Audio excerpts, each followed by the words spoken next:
So last week there was a bit of a kerfuffle online over the Nickelodeon animated show The Legend of Korra.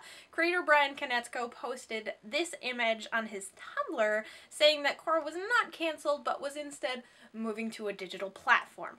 Now a lot of people took this as a slight from Nickelodeon over the show and got really angry at Nickelodeon over the show, and I think we need to sit down and have a conversation about how television works. And yes, I watch cartoons, because why wouldn't I? So, we tend to view filmmakers as artists, which they are, and because of the increasingly filmic nature of television, we're starting to view TV as an art form as well, which in large part I think it is. But we also tend to forget that the film and television industry is primarily a business, and a business, moreover, that gets its revenue from advertisements. That's right, the commercials that you'd rather skip are the whole reason why your show's on the air. So businesses pay to have their products advertised on television, and they pay more money depending on how well a show is doing. A show's success is based on the ratings, or how many people are watching that show at any given time. Ratings are collected by a company called Nielsen. Now that all sounds well and good, but Nielsen doesn't have the capability to just magically collect data from every household with a television.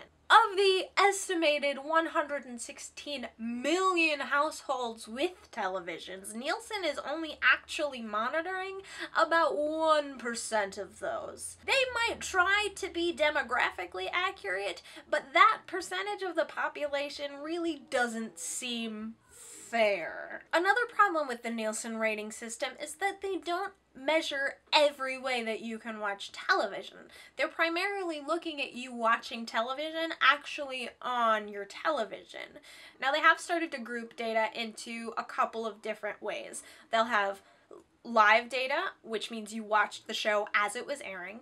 Live plus same day data, which means you watched the show while it was airing or recorded it and watched it that same day. And then they have same day plus 7 data, which means that you recorded the show and watched it either that day or within the next week. Now Nielsen isn't looking at online viewing. Sites like Hulu or Netflix or any other online streaming platform. That's kind of a problem because the top demographic that they're looking at, 18 to 49-year-olds, are increasingly watching their television online. So who do we blame when a show gets canceled, or in the case of Legend of Korra, gets pulled from the air? I've seen a lot of people want to get angry at Nickelodeon for pulling Legend of Korra off the air, but the fact of the matter, guys, is that the ratings for Korra this season have not been super high. Nickelodeon needs to make money. And I don't mean that in a callous big business, some nameless, faceless bureaucrat needs to rake in the dough to pay for a third mansion, should that person even exist. What I'm saying is Nickelodeon needs to make money to pay for things like, their writing staff, their animators, the people who work on music, acting talent, and let me just tell you, those people don't get paid nearly as much money as you think they do. So do we blame low Nielsen ratings because of their poor sample size? Well, we can't really blame them either. They're subject to the ad companies who are looking for the biggest audience to watch their commercials. Korra's ratings this season have not been as high as they have been for the past 2 seasons, but the numbers of people watching online has grown exponentially. So Nickelodeon is actually making a really smart business choice in moving the show online. They're also listening to the fans because, as Michael DiMartino, one of the creators, said earlier this week, we're all watching online anyway, right?